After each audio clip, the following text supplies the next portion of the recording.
Eh, ya, Assalamualaikum warahmatullah. Waalaikumsalam warahmatullahi wabarakatuh.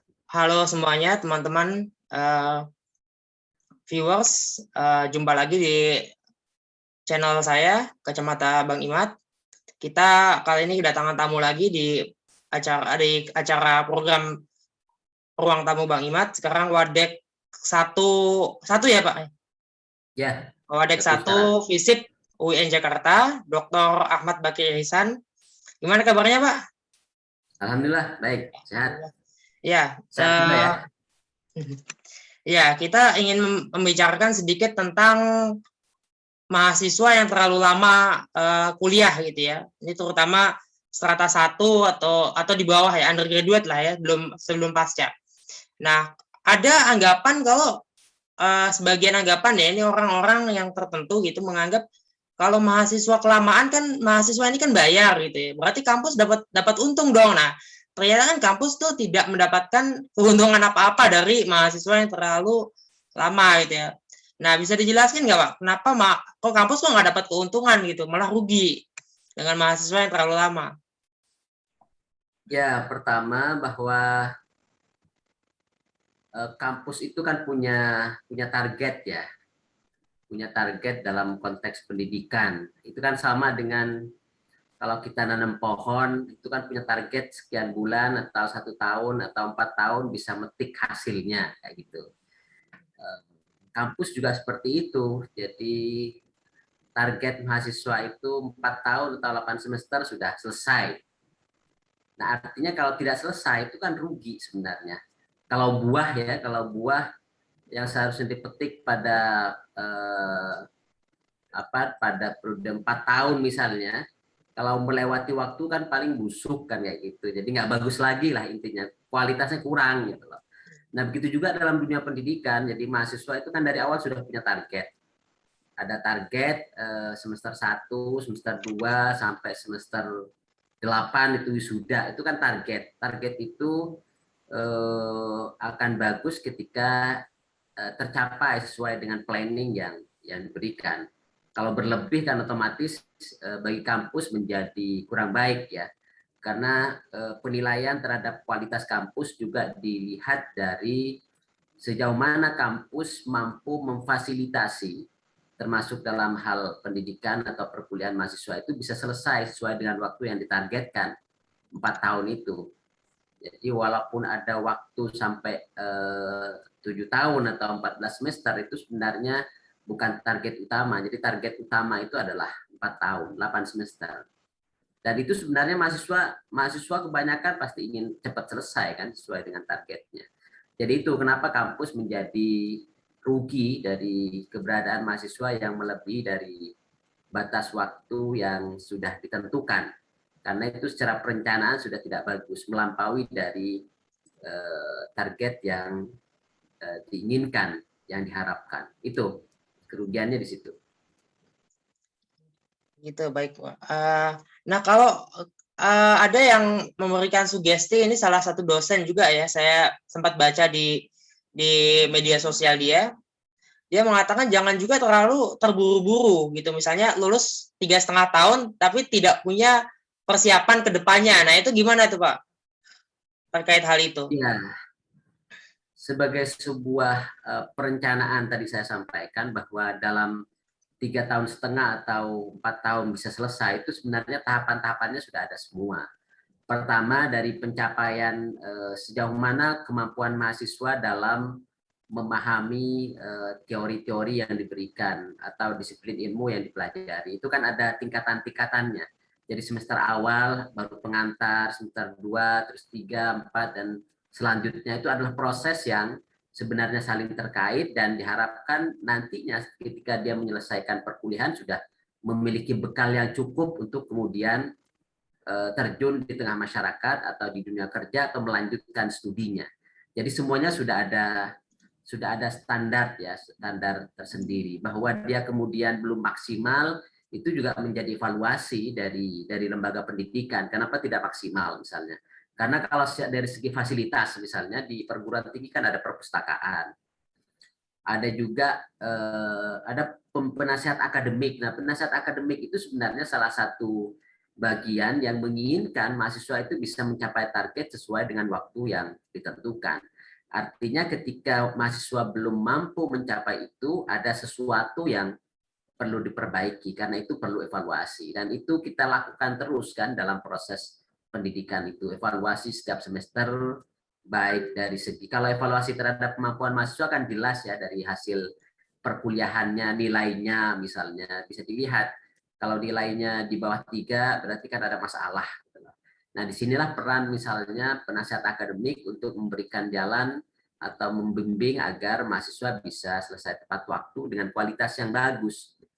Adanya perpustakaan, terus adanya kegiatan seperti seminar dan diskusi itu sebenarnya adalah upaya untuk memperkuat ya kemampuan mahasiswa di bidang akademik terutama.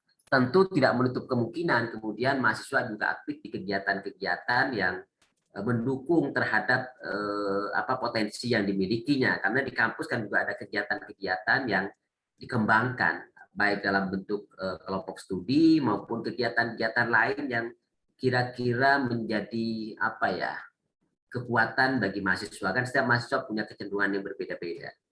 Jadi sebenarnya secara prosedur dan mekanisme itu saling mendukung agar mahasiswa bisa selesai tepat waktu. Seperti itu.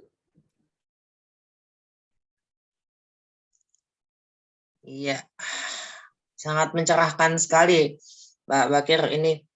Jadi ternyata teman-teman yang masih masuk atau baru masuk program undergraduate itu, baru masuk program mungkin D1 sampai D4 atau sarjana gitu, program sarjana S1, perlu diingat bahwa ternyata mahasiswa itu memberikan SPP tidak berarti itu keuntungan buat kampus, karena kampus itu enggak ibarat tidak jualan sepatu lah.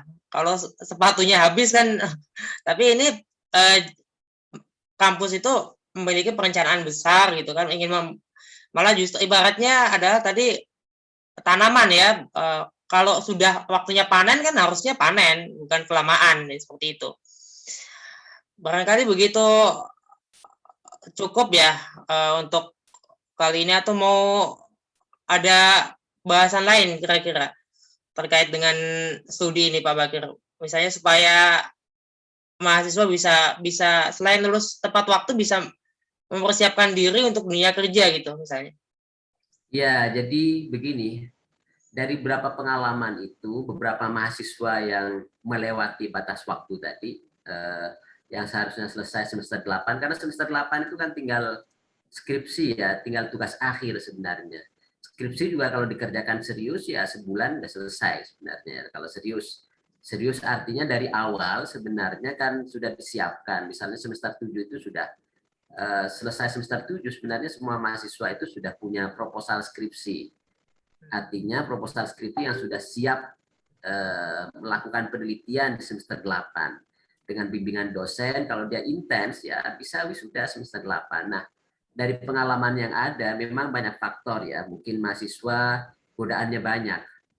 Bisa juga yang dari mungkin semester 5 sudah sambil kerja kayak gitu, saat keasikan kerja sudah enak terima gaji sehingga kuliahnya kurang mendapatkan perhatian. Artinya target yang dari awal seharusnya bisa dicapai kemudian terkalahkan oleh tadi godaan pekerjaan. Padahal pekerjaan itu kan bisa juga dilakukan setelah sarjana. Jadi kalau orientasinya bekerja, sebenarnya mahasiswa ketika kuliah itu bisa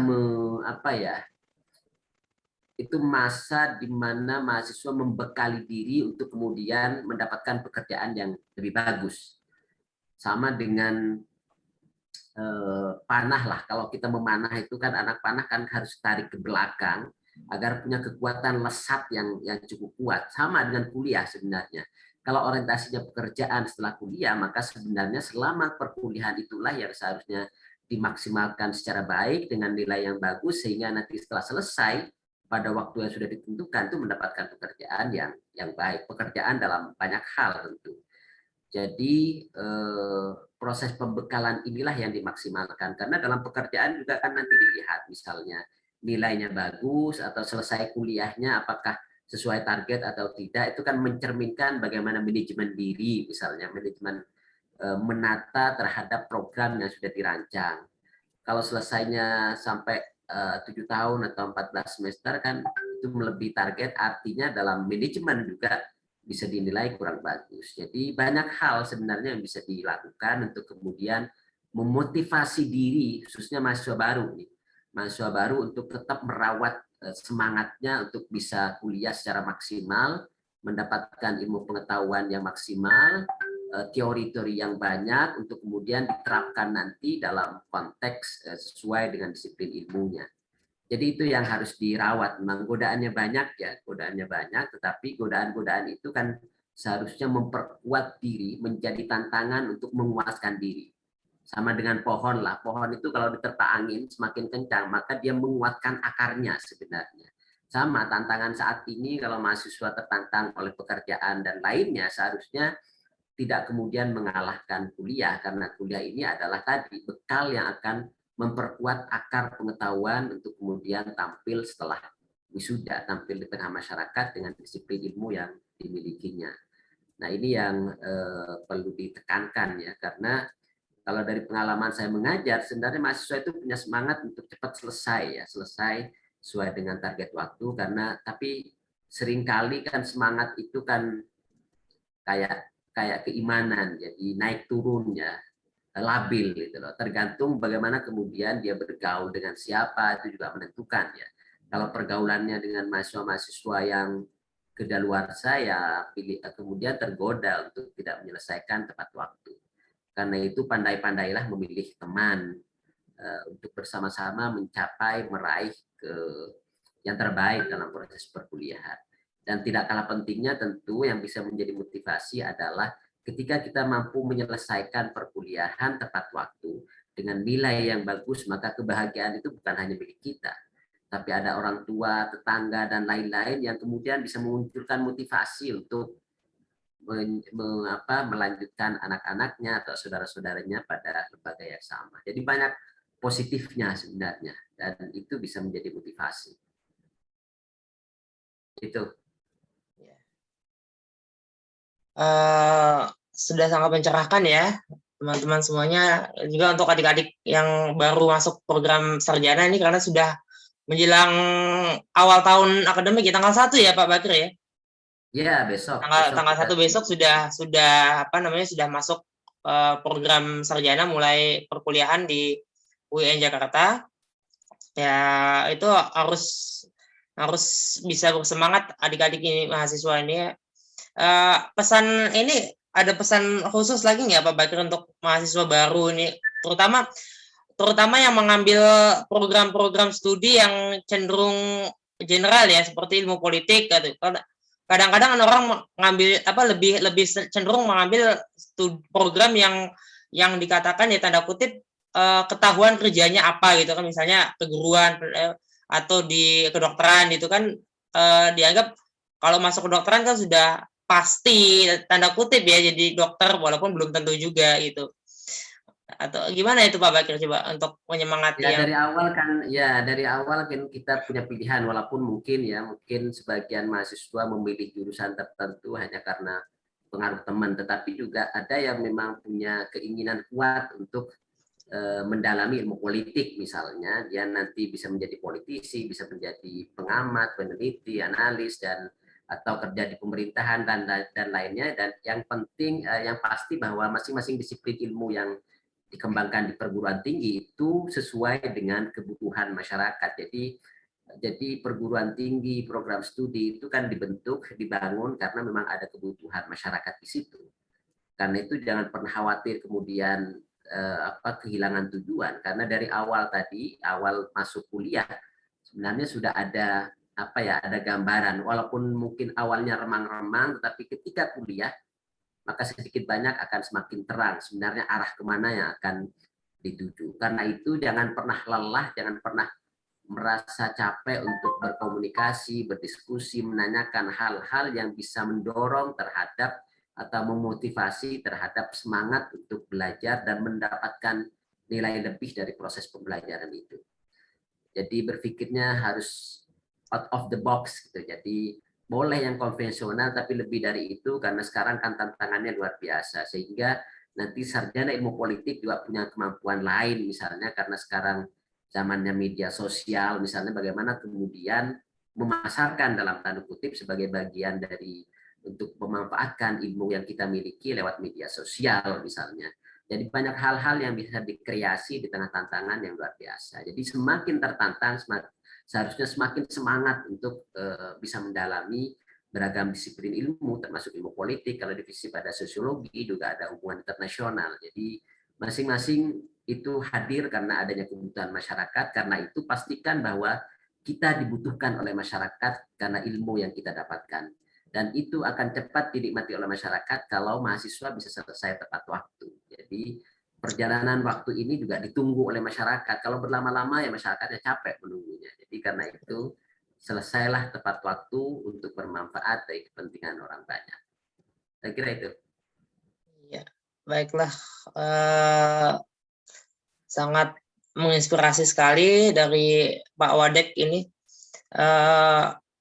Barangkali itu sudah cukup ini ya. Kita belum ada 30 menit, tapi cuman kalau misalnya Pak Bakir barangkali ada agenda lain.